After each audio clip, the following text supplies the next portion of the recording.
Here are the answers with discussion for this weekend's quiz. The information provided should help you work out why you missed a question or three. If you haven't already done the quiz from yesterday, then have a go at it before you read the answers. I hope this helps you develop an understanding of modern monetary theory, MMT, and its application to macroeconomic thinking. Comments as usual welcome, especially if I have made an error.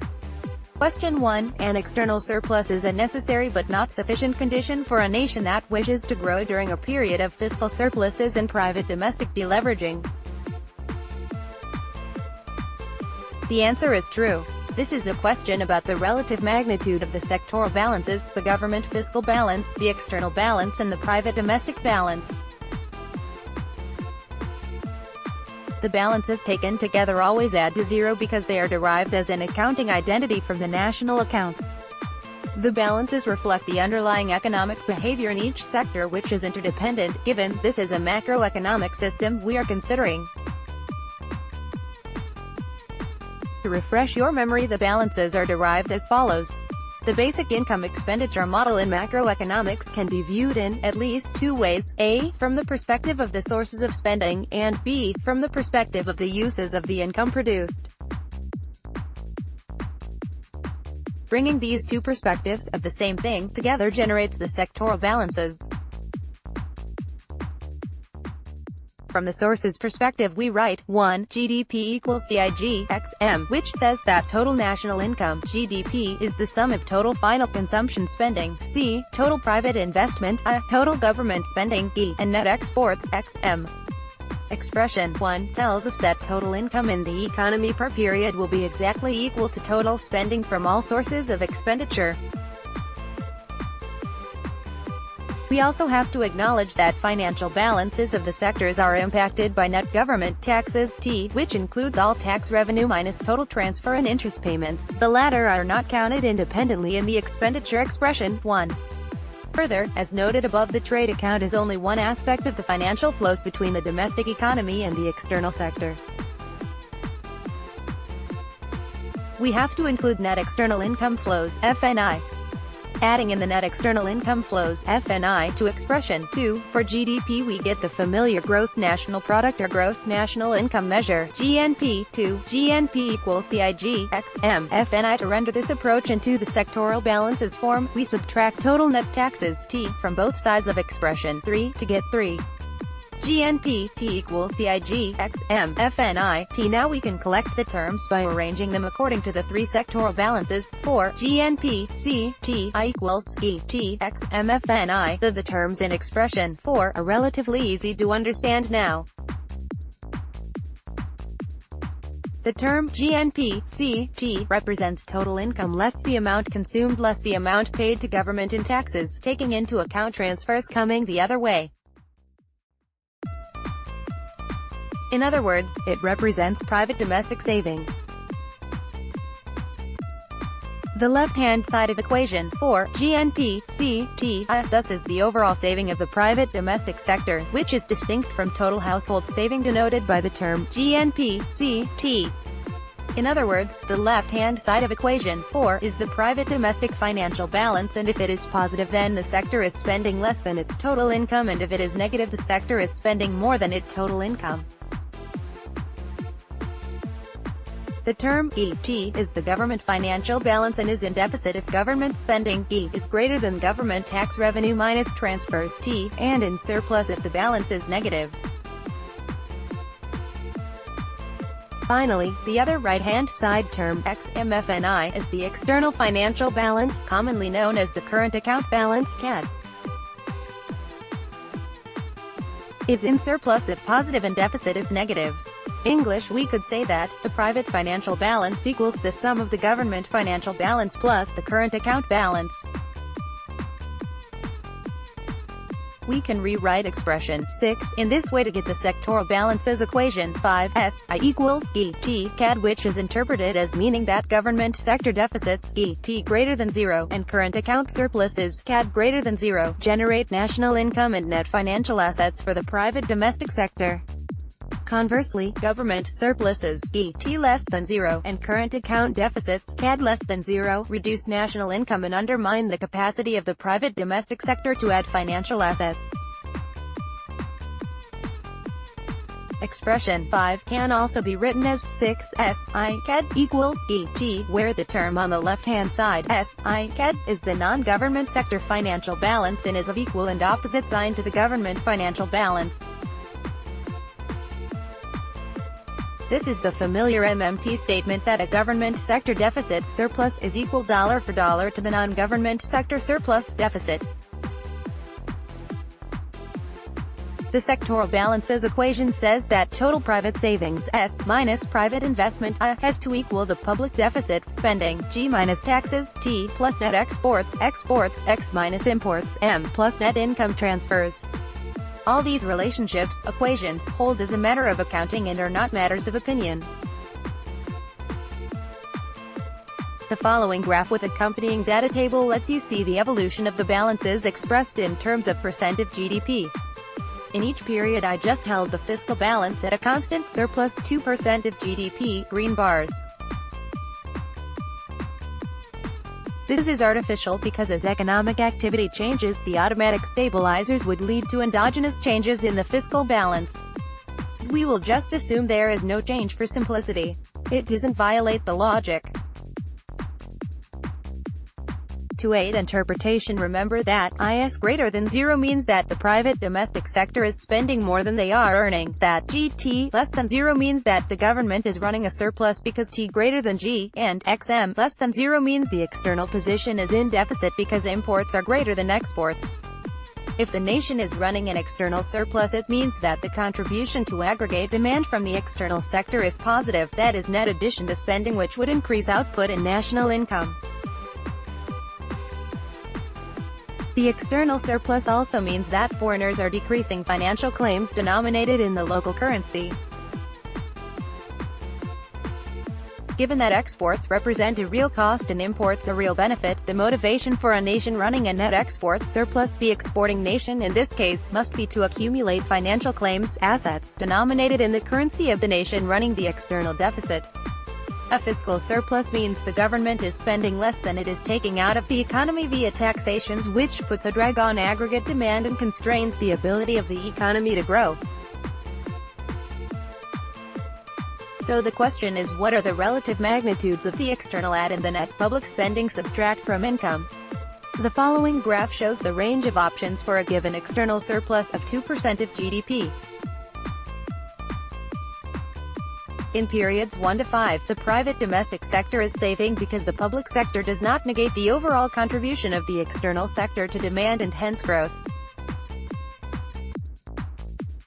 Clearly, the larger is the fiscal deficit, the greater is the capacity of the private domestic sector to save overall because the growth in income would be stronger.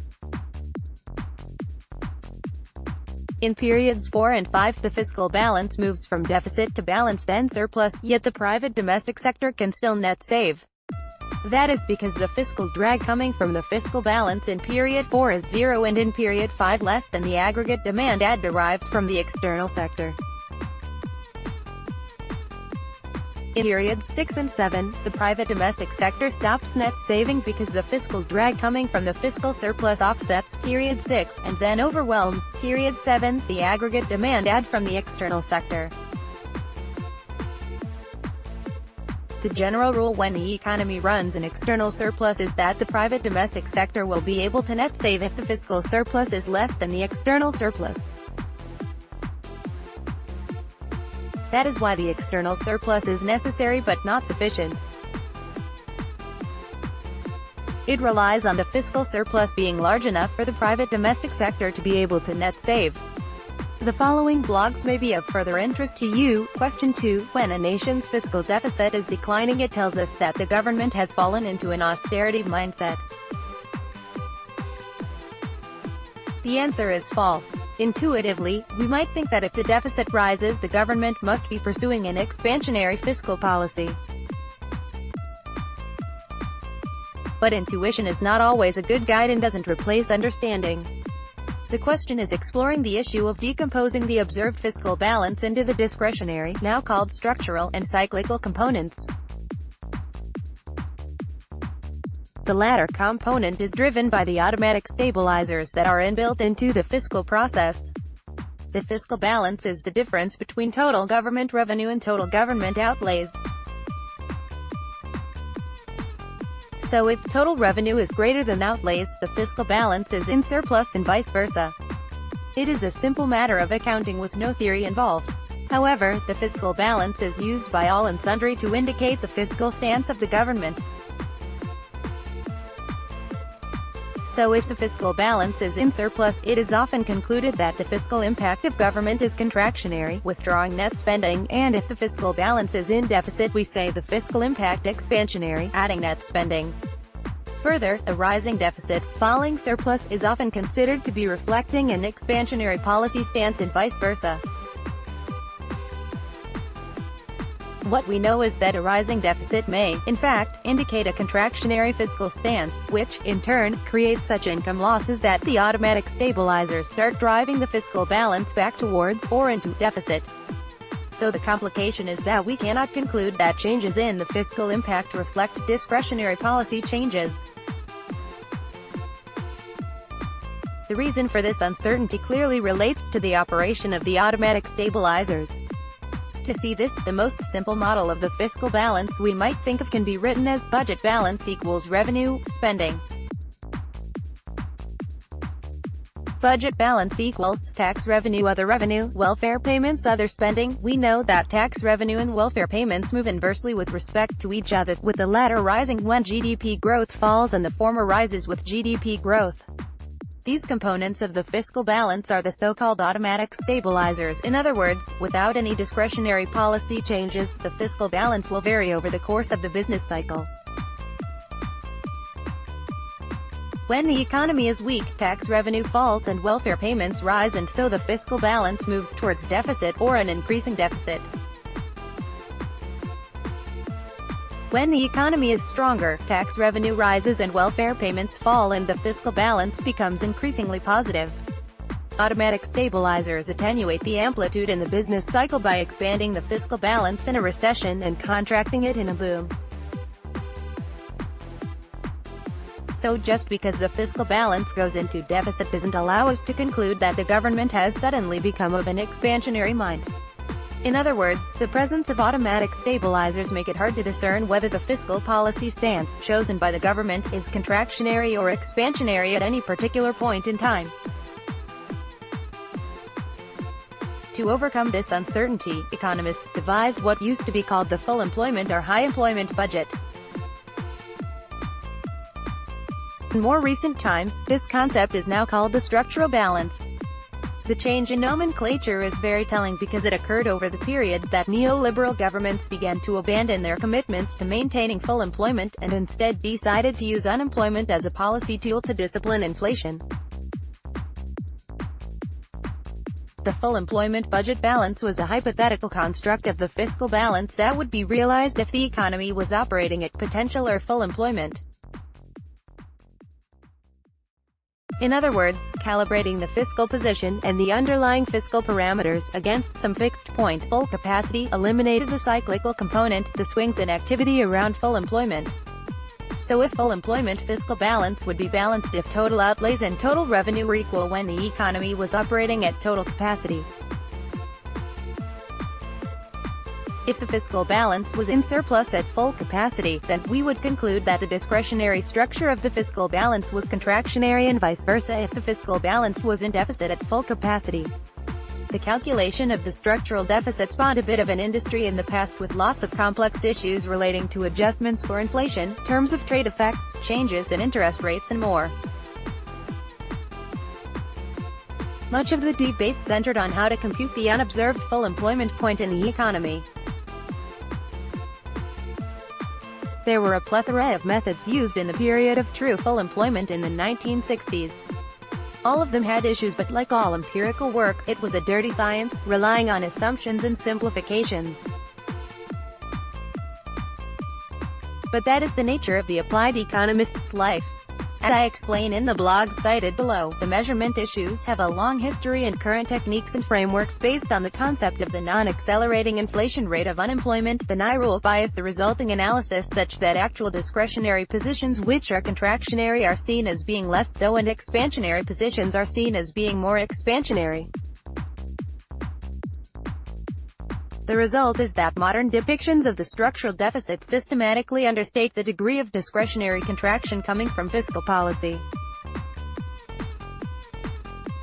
You might like to read these blogs for further information. Question 3. The only way a nation can reduce its public debt ratio, short of defaulting, is for the government to start running primary fiscal surpluses, that is, when spending net of interest payments is less than taxation revenue. The answer is false. While modern monetary theory, MMT, places no particular importance in the public debt to GDP ratio for a sovereign government, given that insolvency is not an issue, the mainstream debate is dominated by the concept.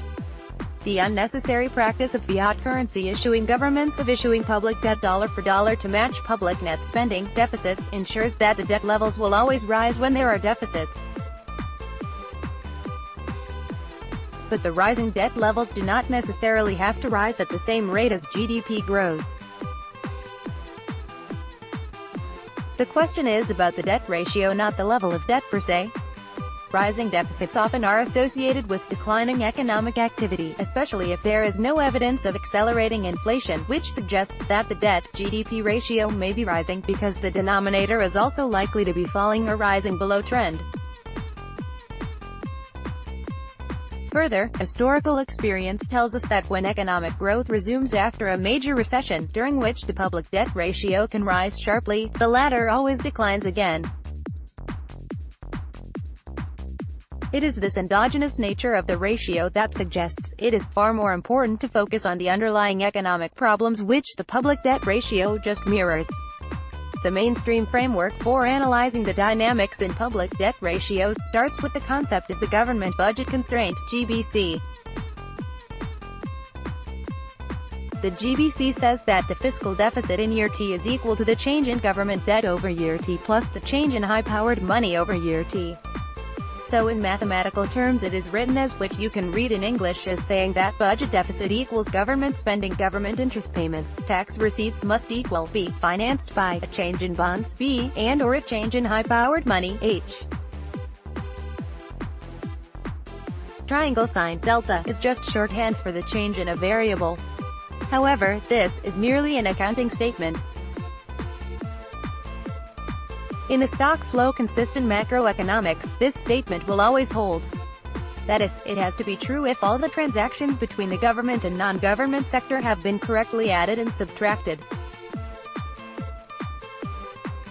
For a sovereign government that issues its own currency, the previous equation is just an ex post accounting identity that has to be true by definition and has no real economic importance. However, for nations such as Greece, which has ceded its currency sovereignty, the GBC becomes in financial constraints given that it has to fund its spending from taxation and/or bond issues. A primary fiscal balance is the difference between government spending, excluding interest rate servicing, and taxation revenue. The standard mainstream framework is usually expressed in terms of the ratio of debt to GDP rather than the level of debt per se.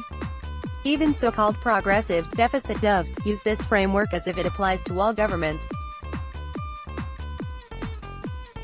The following equation captures the approach, so the change in the debt ratio is the sum of two terms on the right-hand side, A, the difference between the real interest rate, R, and the GDP growth rate, E, times the initial debt ratio, and B, the ratio of the primary deficit, GT, to GDP.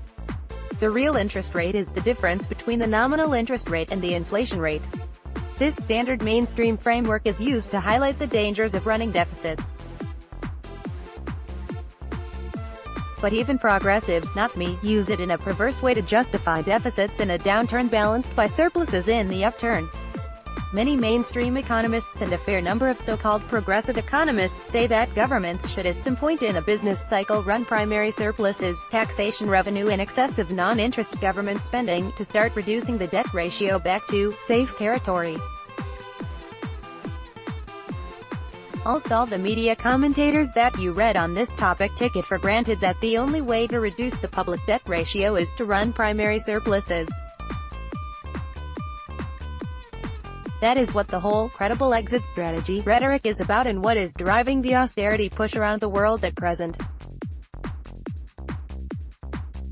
So the question is whether continuous national governments' deficits imply continuously rising public debt levels as a percentage of GDP and whether primary fiscal surpluses are required to reduce the public debt ratio. While MMT advocates running fiscal deficits when they are necessary to fill a spending gap left by non-government saving, it also emphasizes that a government running a deficit can also reduce the debt ratio if it stimulates growth. The standard formula above can easily demonstrate that a nation running a primary deficit can reduce its public debt ratio over time. Furthermore, depending on contributions from the external sector, a nation running a deficit will more likely create the conditions for a reduction in the public debt ratio than a nation that introduces an austerity plan aimed at running primary surpluses. Here is why that is the case. A growing economy can absorb more debt and keep the debt ratio constant or falling. From the formula above, if the primary fiscal balance is zero, public debt increases at a rate r but the public debt ratio increases at r(g). The orthodox economists use this analysis to argue that permanent deficits are bad because the financial markets will penalize a government living on debt. If the public debt ratio is too high, whatever that is or means, markets lose faith in the government. Consider the following table, which shows 2 years in the life of an economy.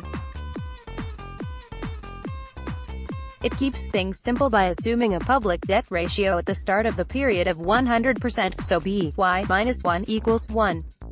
Assume that the real rate of interest is 0, so the nominal interest rate equals the inflation rate, not too dissimilar to the situation at present in many countries. Assume that the rate of real GDP growth is minus 2%, that is, the nation is in recession, and the automatic stabilizers push the primary fiscal balance into deficit equal to 1% of GDP. As a consequence, the public debt ratio will rise by 3%. So in year 2, the debt ratio is 1.03 of GDP. The government reacts to the recession in the correct manner and increases its discretionary net spending to take the deficit in year 2 to 2% of GDP, noting a positive number in this instance is a deficit. The central bank maintains its zero interest rate policy and the inflation rate also remains at zero, so the real interest rate doesn't move. The increasing deficit stimulates economic growth in year 2 such that real GDP grows by 3%. In this case the public debt ratio falls by 1%. So even with an increasing, or unchanged deficit, real GDP growth can reduce the public debt ratio, which is what has happened many times in past history following economic slowdowns. In other words, a government does not have to run fiscal surpluses to bring its public debt ratio down. What it needs is growth, and that is more likely to occur if it holds its nerve and runs deficits. The best way to reduce the public debt ratio is to stop issuing debt.